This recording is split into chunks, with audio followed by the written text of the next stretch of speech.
Francesca here with Cornerstone Fitness and Health, and we're back with another video. And today we're going to be discussing the hip hinge, okay? And some of you may be wondering, what is a hip hinge? And others of you may be going, why are we talking about a hip hinge? When are we gonna get into the good stuff? Lunges, deadlifts, squats, and that's precisely the point. But before we get into all of that, there's a disclaimer. I know it's spooky, right? No, not spooky, but a warning, okay? The hip hinge follows in line from core engagement.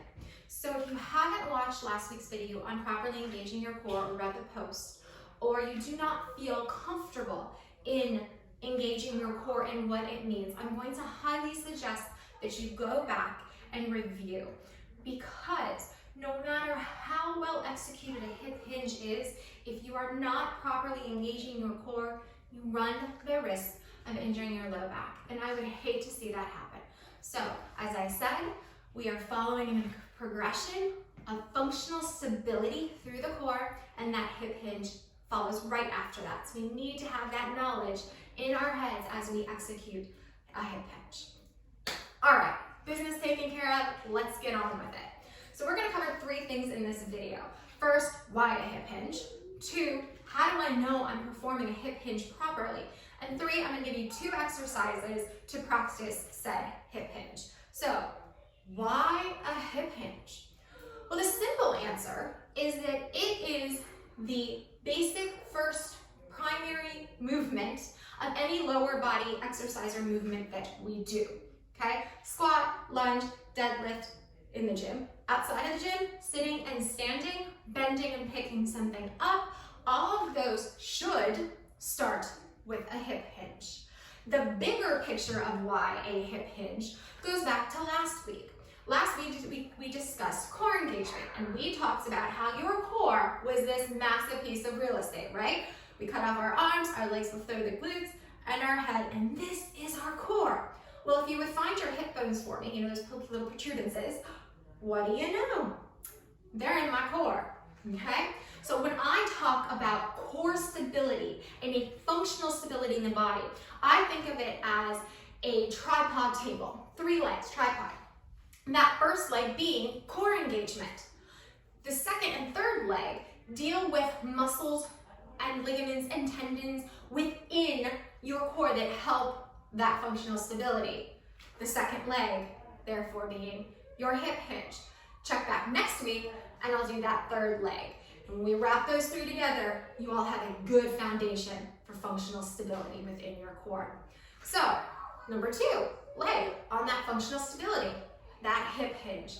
Because it is the primary move in lower body movements, squats, lunges, deadlifts, right? If it's that first move, to be able to execute those moves properly, effectively, and safely, we need to know how to hinge our hips.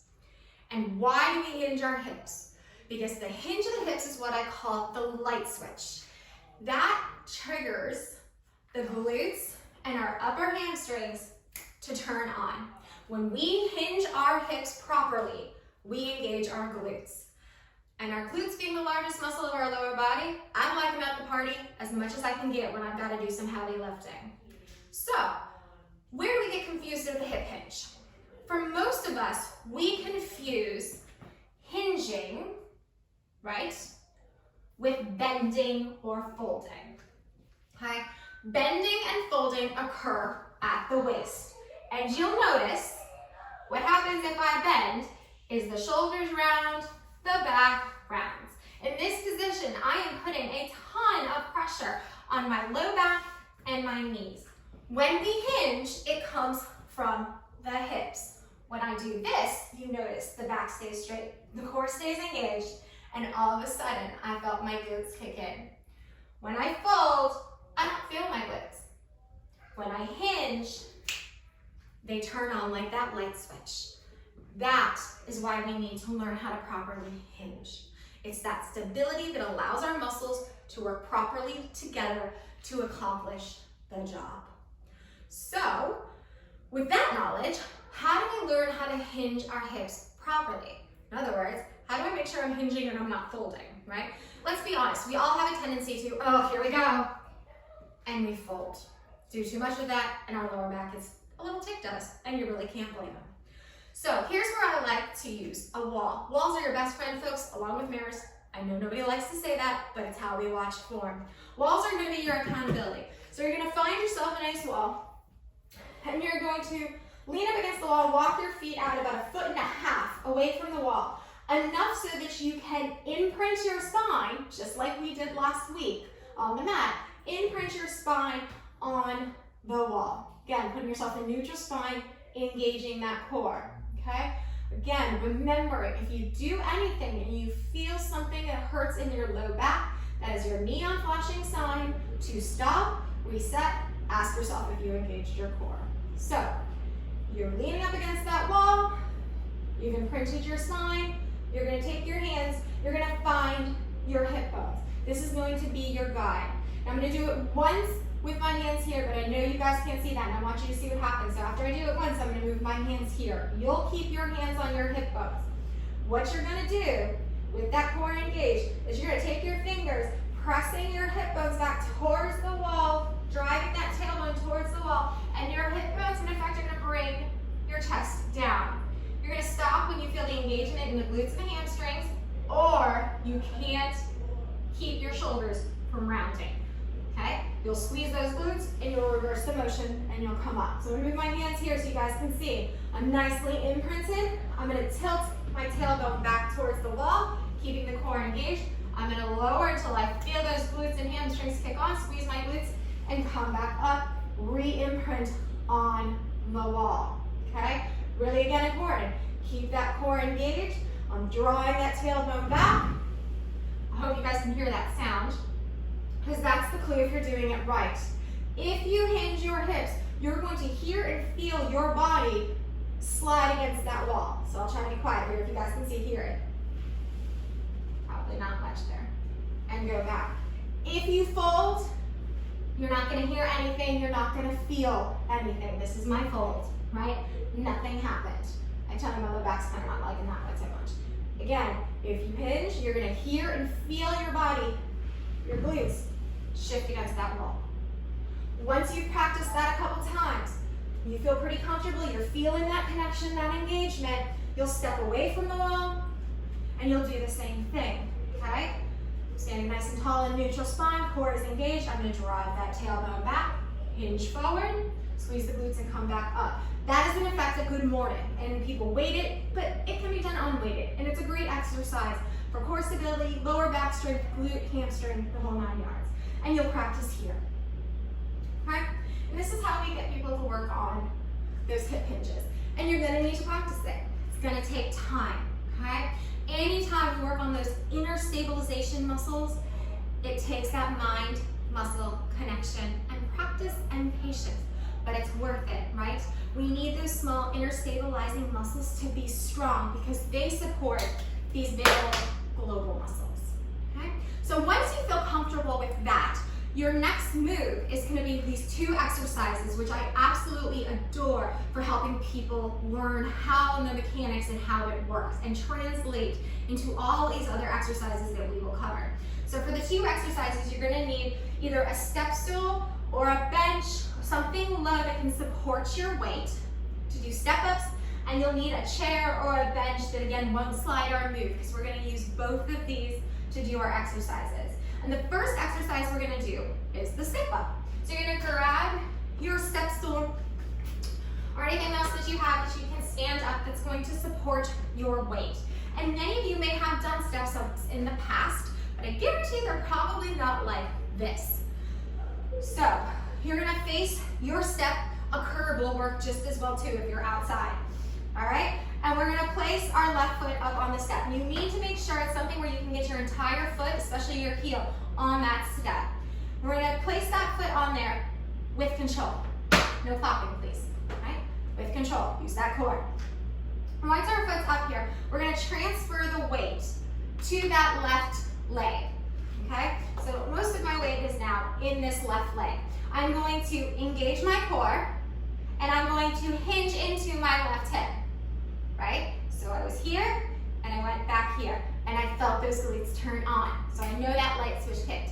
If you're here and you're like, not getting it, you're gonna stay and hinge and re-hinge until you feel that light switch kick on and you're like, got my glutes, okay? Once you have your glutes, you're gonna think about evenly planting in your foot, pressing down through the heel, the outside edge of the foot, and the ball of the big toe, right? We're hinged, we're engaged through our core, we're pressing evenly through the foot. You're gonna drive through that heel, squeezing the glutes, and come up, okay? Once you're here, you're going to re-hinge, and you're gonna step back down with control.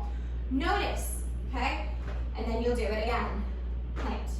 Notice, when I stepped up, my knees stay directly over my ankle. That's because I hinged. When we don't hinge, and we just drive forward to press off that bottom leg, this knee shoots forward and creates a ton of pressure right on those knees and in that low back. This hip hinge safeguards me. It's not only your leg switch to turn on those glutes and hamstring, it's also your safeguard for those knees and low back, okay? So again, we place our foot up, transfer the weight, we engage our core, we hinge into the hip, waiting for that glute-ham connection, right? Drive through the heel, evenly plant, squeeze that glute, and lift on up, right? Re-hinge, and step down. You can tell, it's been a long day. I was a little wobbly on that way, okay? And you'll switch legs, and you'll practice that way, okay?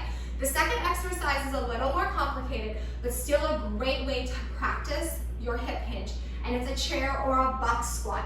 So you're gonna need to move over your step stool and grab yourself a sturdy chair. Something that is not going to move when you sit on it, because you're gonna be leaning against it, and something that is preferably about knee height, okay? But any height will really work. And I love these, mostly for teaching people how to squat, but what did I just say? You can't squat properly if you don't know how to hip hinge. They're great for teaching that hip hinge. And we will come back to this exercise again, so don't worry too much if it's a little hard. Right now, I just want you to focus on, can I keep that hip hinge? So with your box squat or chair squat, take your chair and you're gonna stand with your knees, back of your knees, touching that chair, okay? You're not gonna let your knees pull away from the chair. If you do, that is your sign you've lost your hinge. Again, we're gonna evenly plant through those feet. Heel, outside edge of the feet, ball of the big toe. Keep that even planting, okay? Now, neutral spine. Put those hands on those hips if it helps. It's good right now as your mind-muscle connection is trying to take over. So have to do it if you need it. It's always a good thing, right? And then we're gonna hinge. And again, I'm gonna wait. Did I feel it? Okay, I got my connection. And then I'm gonna follow that tailbone. And I'm gonna squeeze and squeeze and squeeze, and I'm gonna sit. Preferably without popping. Doesn't always happen the first couple times, and that's okay if your body's learning. You'll scoot forward to the edge of your chair, get your feet separated, and evenly planted where you feel like you've got power to stand. Squeeze that butt a couple times, it helps, okay? You're gonna hinge a little bit, right? We're not folding here, we're hinging. Squeeze those glutes, press through those heels, and you'll come right back up. I'm not worried about the sitting and standing right now so much as I am about the beginning, okay? Back those knees, back of the knees right up there. Stand tall, evenly plant through the feet. Grab those hip bones if it helps. Belly button in and up, core's engaged. And I'm gonna hinge those hips back. And you may just go to here and be like, ooh, I got my butt, everything's good, my knees are attached. Squeeze and come back up. That's fine. Start there, right? What we're looking for is if this happens. Oh, look, I'm really good. And my knees pulled away, okay? I lost my hip hinge, right? I needed to go all the way back to sit properly. I'm gonna stand with control, okay? One last time. We hinge those hips, we follow that hinge, that tailbone all the way back with control. If we can, we scoot forward, squeeze, and lift, okay? So to reiterate, to cover it, because I know it's a lot of information again, like last week. Anything with those small stabilizing muscles, guys, it's a lot. But like I said, it's important. Be patient with yourself, laugh, have fun with it. You're learning to build the best, most stable, strong person you can be. So we're talking about that hip hinge. It's important because it turns on those glutes, it safeguards our back and our knees when we do any big movements with that lower body, okay? And because it's an element of that core engagement and structural foundation of our body. Okay? We're gonna practice it by doing those wall good mornings and then stepping away, right? And we can practice it with step ups and chair and box squats. Again, as always, guys, I hope this was helpful. I am here to help in any way that I can. Shoot me an instant message, post a comment on my page. I'd love to help however I can. Until next week, blessings.